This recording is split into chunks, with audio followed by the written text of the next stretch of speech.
belajar dan gigi belajar, orang kerja keras dan doa yang keras. Dan Ibu akan selalu mendoakan Anda semuanya semoga menjadi anak bangsa yang cerdas dan anak bangsa yang memalukan negerinya. Oke? Oke, Bu.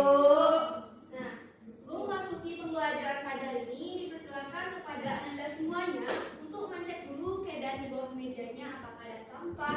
Ingat ya Anda, kebersihan itu sebagian dari iman. Dan buku ataupun benda yang tidak berkaitan dengan fisika atau titipan guru yang Anda semuanya, kita fokus dulu ke pembelajaran kita pada hari ini.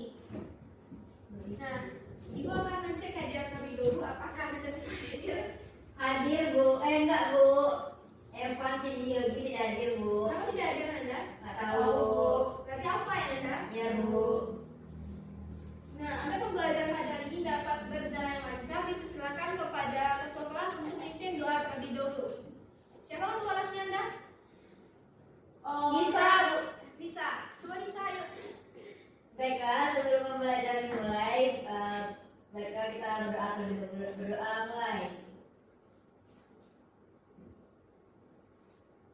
Berdoa selesai. Baik, terima kasih pada ketua kelas. Setelah kita membaca doa tadi, semoga kita mendapatkan rahmat dan manfaat dalam pembelajaran pada hari ini.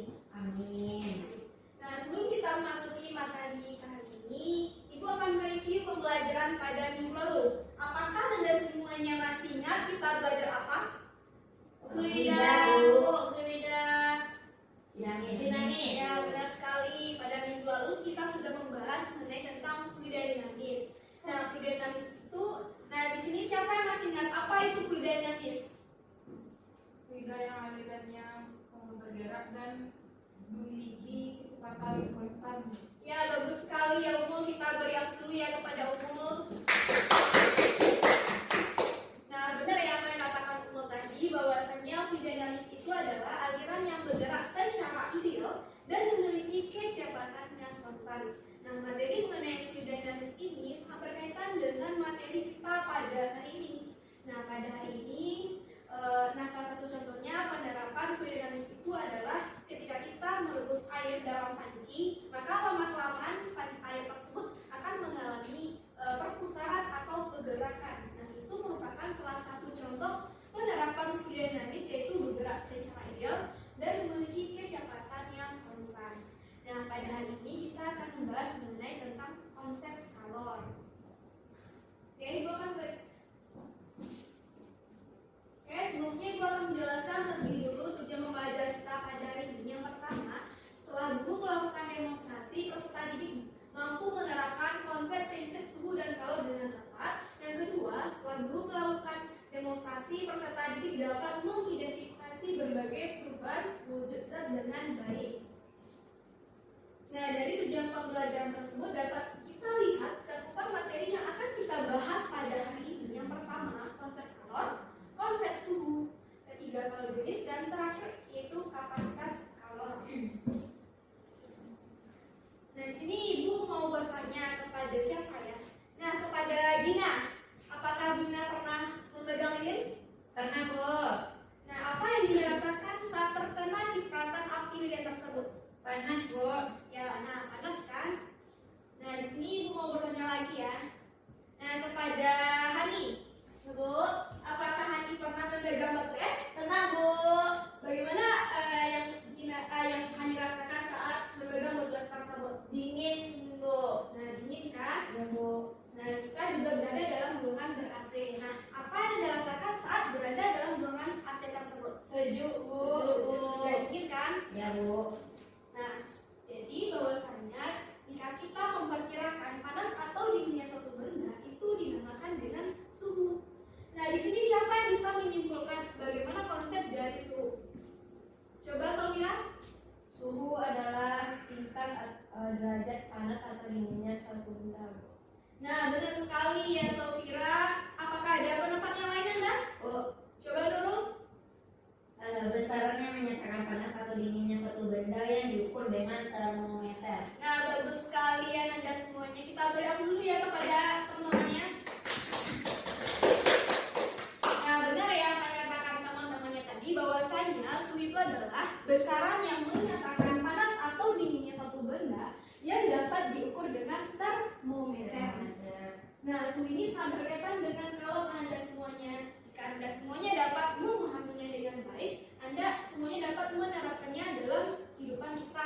mataharinya. Salah satu contohnya yaitu adalah saat kita berkemah. Apakah Anda semuanya pernah berkemah? Pernah, Bu. Nah, saat berkemah pasti bakalan menemui adanya api unggun. Nah, apakah Anda semuanya pernah berdekatan dengan api unggun? Pernah, Bu. Apa yang Anda rasakan saat berdekatan dengan api unggun tersebut? Hangat, Bu. Nah, ketika kita saat berkemah pasti udara tersebut itu saat dingin. Nah, pasti kita akan menghangatkan badan dengan berdekatan dengan api unggun. Nah, itu merupakan juga salah satu contoh penerapan kalor. Nah, Ibu juga memberikan salah satu contohnya lagi. Nah, dari gambar yang Ibu berikan ini, gambar apa yang dapat Anda dari Orang yang menjemur pakaian. Ya, benar sekali. Menjemur pakaian di bawah terik sinar matahari. Maka lama-kelamaan baju tersebut menjadi Kering. Nah, di sini siapa yang tahu kenapa baju tersebut bisa menjadi kering? Karena adanya sinar matahari, Bu. Ya, benar sekali karena adanya sinar matahari. Nah, dari gambar ini manakah yang lebih tinggi, suhu matahari atau suhu baju? Suhu matahari. Ya, bagus sekali karena suhu matahari ini memberikan kalor atau panas terhadap baju tersebut sehingga menyebabkan baju tersebut menjadi kering. Nah, bagaimana jika gambarnya seperti ini, Indra? Baju tidak akan kering, Bu. Ya, baju tidak akan kering karena tidak adanya sinar matahari, Bu. Ya, benar sekali karena pada gambar tersebut menjemur pakaian di bawah tidak adanya sinar matahari atau dalam keadaan mendung sehingga baju tersebut tidak menjadi kering atau dalam keadaan lembab. Nah, dari salah satu contoh penerapan kalor ini, siapa yang bisa menyimpulkan bagaimana konsep dari kalor? Saya Bu, coba nih. Jadi kalor itu merupakan energi yang berpindah dari suhu yang tinggi ke suhu yang lebih rendah, Bu. Nah, bagus sekali ya Hani. Kita beri aplaus dulu ya kepada Hani. Nah, benar ya apa yang katakan Hani tadi bahwasannya kalor itu adalah energi yang berpindah dari benda yang bersuhu lebih tinggi kepada benda yang bersuhu lebih rendah. Nah, satuan kalor itu adalah kalori. Nah, 1 kalori itu berapa joule, Anda? 4,2 joule. Ya, 4,2 joule. Nah, 1 joule itu berapa kalori, Anda? 0,24 kalori. Iya, benar sekali, 0,24 kalori. Nah, kalori ini terbagi atas 2 Ananda, kaloritis dan kapasitas kalor. Nah, pada kaloritis itu dapat didefinisikan sebagai banyaknya kalori yang diserap atau diperlukan oleh 1 kg untuk menaikkan suhu sebesar 1 derajat Celcius. Sehingga berlaku rumus C sama dengan Q per M dikali delta T.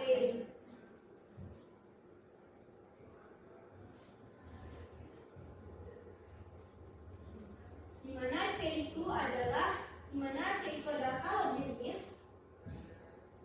Jelas Anda? Tidak, Bu.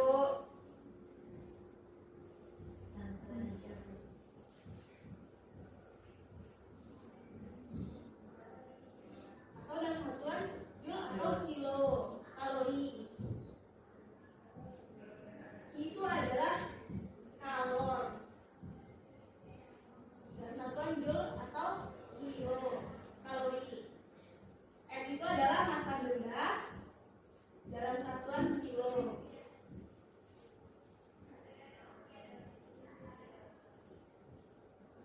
Nah, delta T itu adalah perubahan suhu dalam 1 derajat Celcius. Sampai sini paham Anda? Ada yang ditanyakan? Paham, Bu? Oke.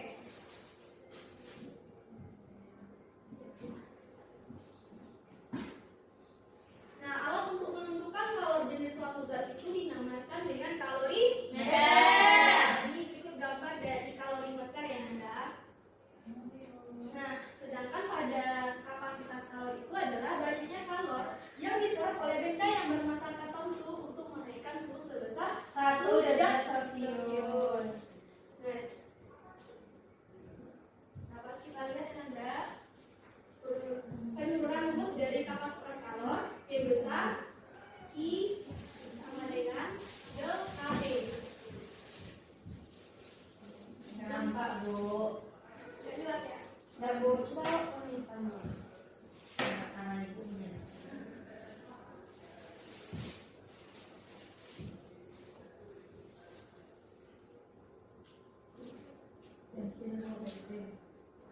pensil lebih dulu Bu. Ya itu baru warna apa hitam. Warna color.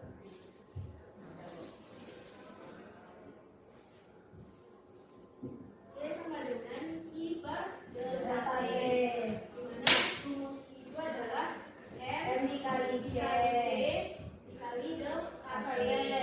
delta T. Karena sama, kita coret saja sehingga didapatkan C besar itu adalah M dikali C kecil. Nah, M itu adalah massa benda dalam satuan kilo, C kecil itu adalah kalori yang diserap atau yang dilepaskan dalam satuan joule atau kilo kalori derajat Celcius. Sampai sini paham Anda? Tahu.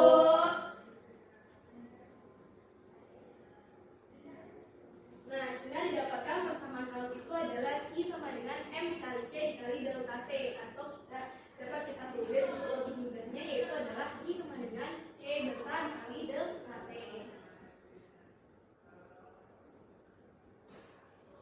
Nah, apakah Anda semuanya ada yang mau ditanyakan? Tidak, Bu. Nah, jika tidak ada bertanya, coba kerjakan latihan yang ada di papan ini. Nah, siapa yang bisa menuliskan jawaban ke depan, Ibu akan memberikan poin tambahan. Oke, Ibu kasih waktu 3 menit ya. Bu. Oke, silakan kerjakan Anda. Ibu kerjakan ya, Ibu. Gina, kerjakan sekarang ya. Jangan lupa diketahui, ditanya, dan dijawab agar memudahkan Anda semuanya untuk menjawab soal tersebut. Bu. Oke.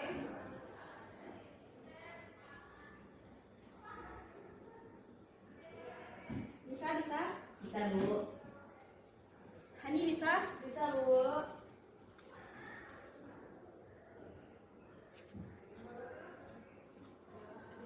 Gimana Anda semuanya? Sudah selesai? Sudah, Bu. Nah, sini siapa bisa menuliskan jawabannya ke depan? Saya, Bu. Ayo, coba Sofia.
2-nya adalah 100 derajat Celcius, dan kalor jenisnya itu adalah 1000 Joule kilo derajat Celcius. Nah, ditanya itu adalah kalornya. Sehingga berlaku rumus I sama dengan M kali C dikali delta T. Nah, kita masukkan angkanya sesuai dengan yang sudah diketahui, itu 2 kilo dikali 1000 Joule per kilo derajat Celcius dikali 77 derajat Celcius. Nah, didapatkan kalornya itu berapa, Nanda? 124.000 Joule. Ya, benar ya.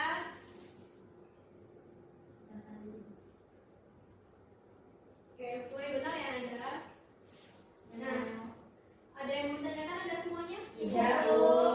Oke, jika tidak ada yang bertanya, silakan bagi anggota kelasnya menjadi 2 kelompok ya, Anda semuanya. Ini kelompok 1, ini kelompok 2. Oke, Ibu akan bagikan LKPD-nya. Bedakan LKPD-nya ya. Ya, Bu. Kelompok 2.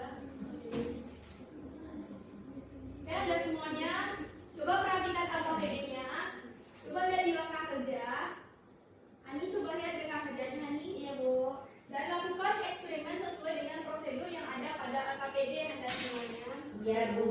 Dan jangan lupa diklik link page simulation pengaruh suhu terhadap kalor Anda semuanya. Ya, Bu. Bagaimana semuanya paham? Paham, Bu.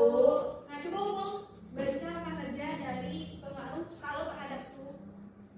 Langkah kerja yang pertama, silakan buka link percobaan yang ada pada LKPD, kemudian pilih pendahuluan untuk memulai simulasi. Yang ketiga, centang 2 kotak di kanan atas.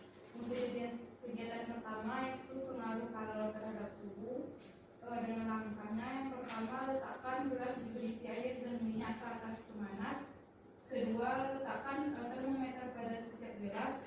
Tiga, nyalakan salah satu pemanas ke puas tertinggi, dan keempat, amati suhu kedua gelas dan jumlah energi di dalam gelas.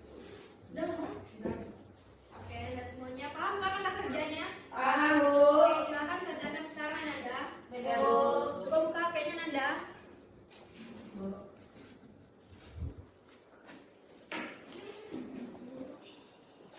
Oke, buka HP-nya ya, Anda. Ya, Bu. Paham? Paham, Bu. Bagaimana pengaruh kalor terhadap suhunya? Paham, Bu. Kalor jenisnya tahu kan? Batu, Tahu, Bu. minyak, dan air. Kelompok 2, paham? Paham, Bu.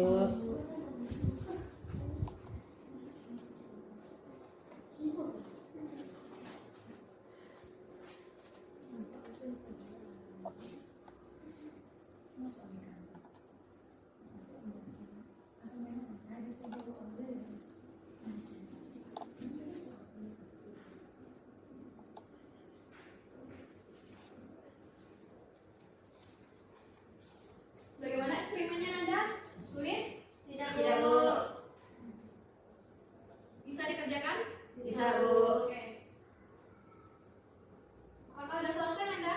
Sudah, Bu. Sudah, Bu. Nah, kelompok siapa yang bisa mempresentasikan ke depan? Ayo, kelompok siapa?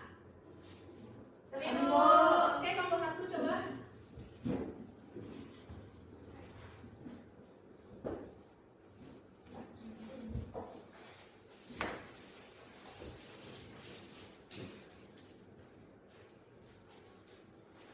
Alhamdulillah, Bu.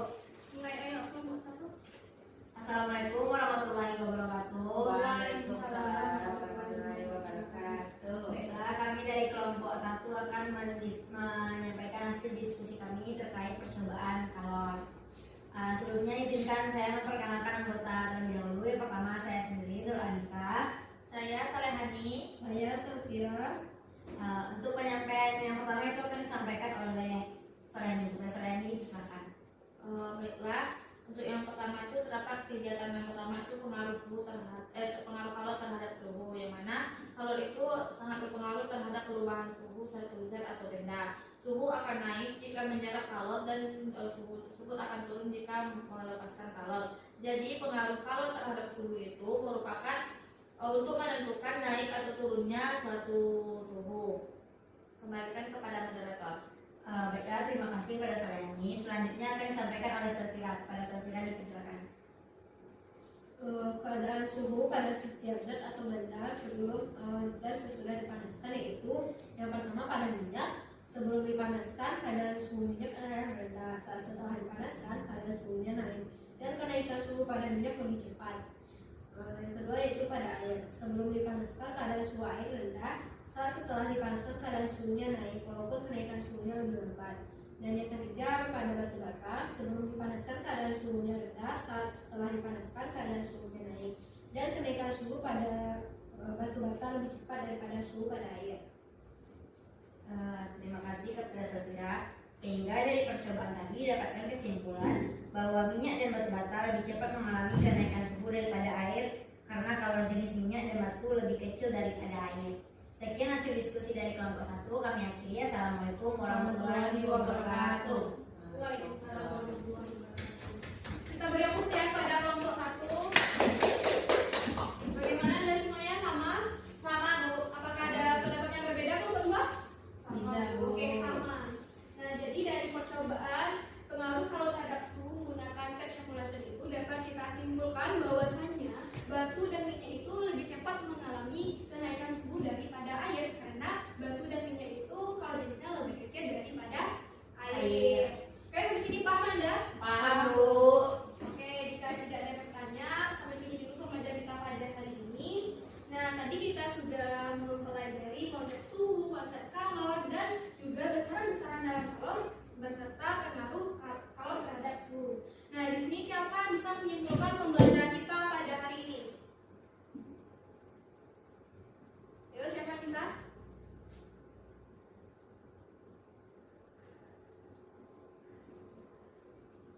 Gak ada yang bisa? Coba umum. Dapat disimpulkan bahwa suhu itu merupakan tingkat panas atau dinginnya suatu benda